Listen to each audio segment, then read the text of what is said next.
আসসালামু আলাইকুম রহমতুল্লাহি ওয়া বারাকাতুহু। দ্য হিডেন লেন্স পডকাস্টের পক্ষ থেকে আপনাদের সকলকে স্বাগত। আপনারা অবগত আছেন যে বর্তমানে বাংলাদেশে মিডিয়ার বাহিরে সবচেয়ে গুরুত্বপূর্ণ একটা টপিক নিয়ে সকলের মাঝে একটা কৌতূহল সৃষ্টি হয়েছে। সেটা হচ্ছে বাউলদের মতবাদ ও কোরআন হাদিসের আলোকে তাদের ভ্রান্ত আকিদাসমূহ। প্রিয় দর্শকবৃন্দ, এই সম্পর্কে বাউলদের মতবাদ কী এবং বাউলদের আকিদা কী, এই সম্পর্কে ইসলাম কী বলে, কোরআন ও হাদিসের কী নির্দেশনা রয়েছে, এই সম্পর্কে আলোচনা করার জন্য আজকে আমাদের পক্ষ থেকে অতিথি হিসাবে এসেছেন হজরত মাওলানা মুফতি মাহফুজুর রহমান সাহেব হাফিজাহুল্লাহ।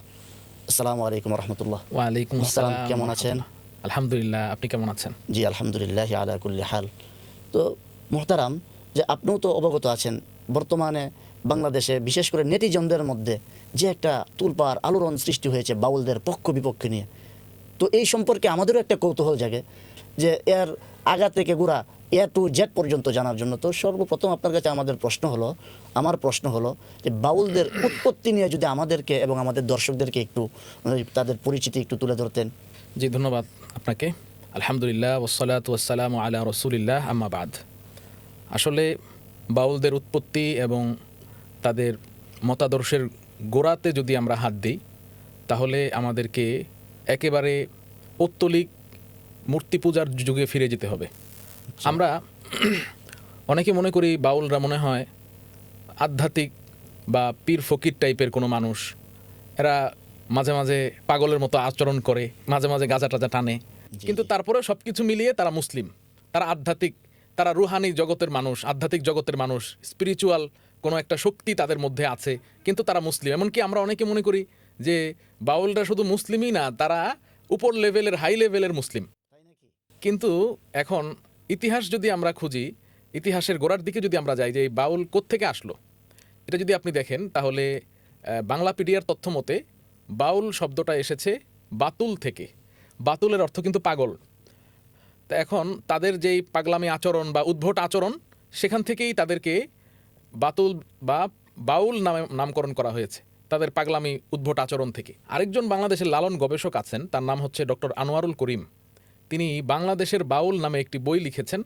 বাউলদেরকে নিয়ে এমন মারাত্মক এবং চমকে দেওয়ার মতো তথ্য দিয়েছেন যেটা আসলেই মানে বইটা যে পড়বে সে এক কথা চমকে যাবে, অবাক বিস্ময়ে সে হতবাক হয়ে পড়বে যে বাউলদের এই চিন্তা চেতনা, তাদের এই চিন্তা ভাবনা সম্পর্কে তো আমরা জানতামই না।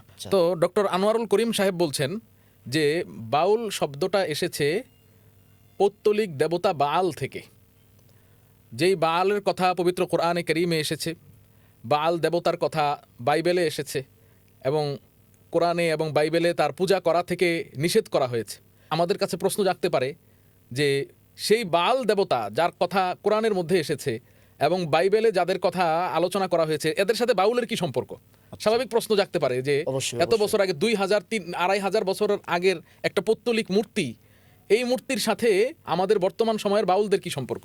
তো তিনি পবিত্র কোরআনে কারীমে সূরা সফফাতের 125 নম্বর আয়াতে যে বাল দেবতার কথা এসেছে, বাইবেলের বিভিন্ন জায়গায় এসেছে যে ওই বাল দেবতা, তার ভাষ্যমতে বাংলাদেশের বাউল ডক্টর আনোয়ারুল করিম, তিনি বাংলাদেশের বাউল নামে যে বই লিখেছেন, সেই বইয়ের ভাষ্যমতে বাল একটি দেবতা। এই বাল দেবতা হচ্ছে, মানে বলতেও লজ্জা হয়, সে হচ্ছে যৌনতার দেবতা। যৌনতার দেবতা অর্থাৎ ওই সময়ে মানুষ যৌন যত ধরনের কাজকর্ম ছিল তারা মনে করতো এই বাল দেবতা থেকে আসে, অর্থাৎ নারী পুরুষের সম্পর্ক থেকে নিয়ে যা কিছু আছে এগুলো তার থেকে, এই কারণে তাকে পূজা করত। পবিত্র কোরআনে কারীমে এই কাফেরদের এই বাল দেবতার ব্যাপারে কঠিন হুমকি, কঠিন হুঁশিয়ারি এসেছে। তোমরা বাল দেবতাকে গ্রহণ করছো আর সবচেয়ে উত্তম সৃষ্টিকর্তা আল্লাহ রাব্বুল আলামিনকে পরিত্যাগ করছো। আবার বাইবেল অর্থাৎ খ্রিস্টানদের যেই ধর্মীয় গ্রন্থ, সেখানেও বালের পূজা করার নিষেধাজ্ঞা এসেছে। তো এইটার সাথে বাউলের আসলে সম্পর্কটা কোথায়? বাউলের এই বাল দেবতার সাথে সম্পর্ক কোথায়?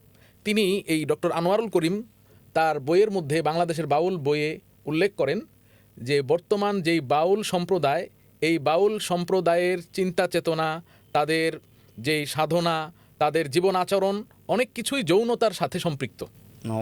তাদের অনেক কিছুই যৌনতার সাথে সম্পৃক্ত। তারা এমনকি এটাও মনে করে যে তাদের সাধনা এবং ভজনা এটা ওই নারী ছাড়া, নারীর সাথে সম্পর্ক করা ছাড়া, অবৈধ সম্পর্ক করা ছাড়া সম্ভব না। তাদের সাধনা এবং ভজনার মূল হচ্ছে এটা। এবং আপনি জেনে আশ্চর্য হবেন, বাউলরা মাঝে মাঝে সরাসরি বলেও ফেলে যে আমরা মুসলিমও না, হিন্দুও না, বাউল একটি আলাদা ধর্ম, লালনবাদ একটি আলাদা ধর্ম, একটি আলাদা মতবাদ। সুধীর চক্রবর্তী নামে একজন গবেষক আছেন, তিনি তার বই ব্রাত্য লোকায়ত লালন নামক বইয়ে লিখেন, একজন লালন ভক্তের একটা কোটেশন তিনি ওইখানে উল্লেখ করেছেন। তিনি বলেন যে আমরা বাউল, আমাদের ধর্ম আলাদা, আমরা না হিন্দু না মুসলমান। এমনকি আপনি শুনলে আশ্চর্য হবেন, বাউলেরা মসজিদে যায় না, বাউলেরা মন্দিরে যায় না, তারা জুমা, রোজা, ঈদ এগুলো পালন করে না। তাহলে তাদের এবাদত কি? তারা নারী পুরুষের যে মিলন, এটাকে তারা পবিত্র এবাদত বলে গণ্য করে মাআযাল্লাহ। এবং নারীদেরকে, স্ত্রীদেরকে জায়নামাজ মনে করে। অর্থাৎ ওইখানে বসে, ওইখানে উঠে তারা এবাদত বন্দিগি করে। মোট কথা বোঝাতে চাচ্ছেন যে বাউলদের যে সাধনা বলেন অথবা তাদের ধর্ম আকীদা বলেন, সব কিছুর মাঝেই বাউলদের সাথে নারীদের একটা ওতপ্রোতভাবে জড়িত। ওতপ্রোত যৌনতার একটা ওতপ্রোত সম্পর্ক আছে। এজন্যই মূলত সেই বাল দেবতা থেকে এই বাউল ধর্মের উৎপত্তি। তা আমরা তো মনে করি যে তারা কত বড় মুসলমান, তারা কত আধ্যাত্মিক কথা বলে, রুহানি কথা বলে, কত গভীর গভীর জীবনের, কত গভীর গভীর পর্যায়ের কথা বলে। কিন্তু আপনি তাদের ধর্মবিশ্বাস, তাদের চিন্তা চেতনা দেখলে, পড়লে, গবেষণা করলে তাদেরকে বড় কোনো পীর ফকির তো দূরের কথা, মুসলমান বলারই কোনো সুযোগ নেই।